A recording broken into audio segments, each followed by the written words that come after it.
Hi everyone, David Bown here of the Bown Golf Academy, and welcome to this video featuring Jim Furyk, or as we should call him now, Mr. 59.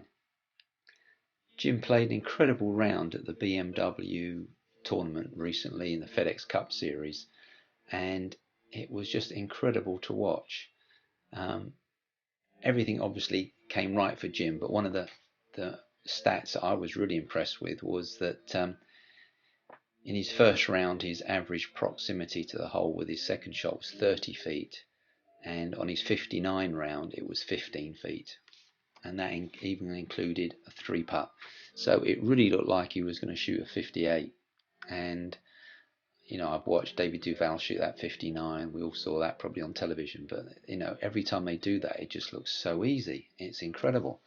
So I thought we'd have a look at Jim's swing. And a lot of people talk about his swing, and as you can see here, I've put some lines in to just show you the variation.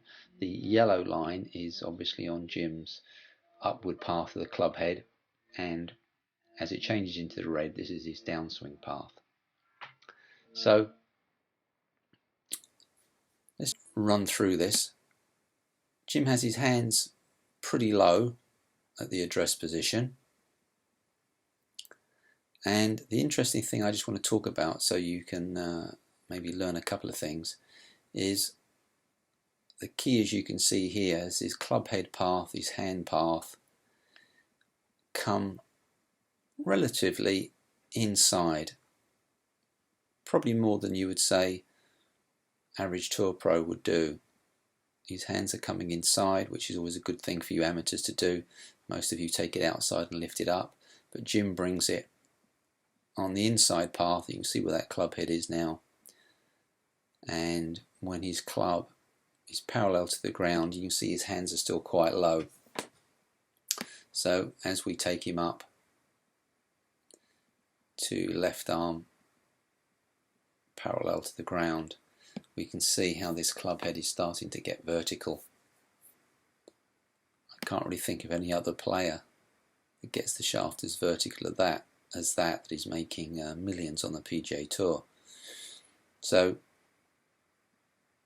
we used to say if your path up and path down were pretty similar, you're going to be a very consistent ball striker. But obviously Jim proves that to be a bit of a fallacy, but he is the exception to the rule, and you can see here how vertical that shaft is. As he continues up, his body is staying down very, very well. It's just his arms here that are lifting that club up will take him to the top of the backswing, or it is his most extreme part there. You can see that left arm. I just draw a line in here, this left arm, and that's vertical, 90 degrees here. And where is he? He's at 74 degrees, and we'd probably say, just clear that one off, we'd probably say that we would expect that left arm look to be more over that right shoulder, 49, 50 degrees. So he's at the top of the backswing, and from here, the great thing about Jim's swing is, and all these top players, is their sequencing. Most amateurs are going to start down with their arms because they've lifted their arms up, but what Jim does, he really gets that lower body working first, as you can't quite see from this view, but from the face-on view, his lower body is really starting to move forwards, get his weight shifting to the left, and immediately you can see how his left arm drops down and his right elbow is now coming back into the more traditional alignment. And you can see how his arms now have dropped down. His right elbow is really dropping down, getting him back. We just bring him down a little bit more. As you can see where his shoulders are pointing and his hips are starting to face the target. His right elbow, I should say, looks a little bit behind his right hip there. But he's such a consistent driver. He's not the longest player in the world, but he's so consistent. And I think it was only a matter of time. You know, you would expect him to do great on US Open golf courses where driving is at a premium. But as he brings his club down, let me just run him back slightly. So it's parallel to the ground. And you can see there he's in pretty good shape.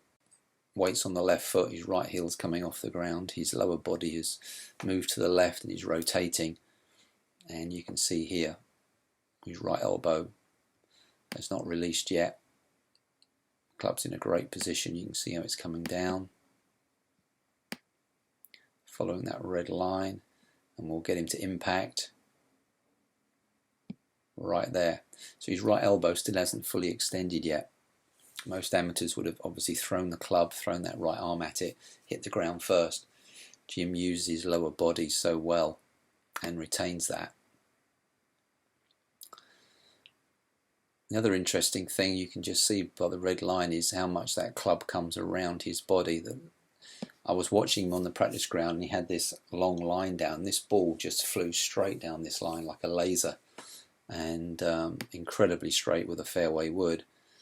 So you can see here that most amateurs again would think they would chase the club down the target line. They would try and bring the club straight out here. But you can see the very best players in the world, the club is rotating around. They're standing to the side of the ball and it's coming back round, in and up. And you can see that ball, the way it's travelling down in the distance on the target line. You can see where the club's come through Jim's body here. So there's no way you can say you're holding that club face square to the target line. He's definitely, as he's rotating his body, his arms connect and they are coming round in one movement. So an amazing swing. It's great to watch him hitting golf balls on the range. And there he is at his finishing position. So well recognised, that golf swing.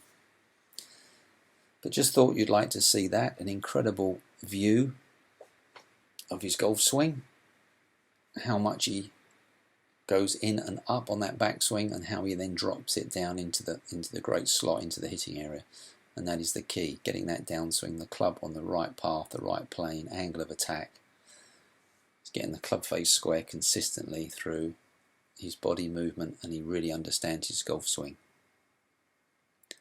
So, hope you enjoyed that video. If you would like to view more slow motion swings of the best players in the world, please subscribe to my golf channel, David Bound PGA, on YouTube.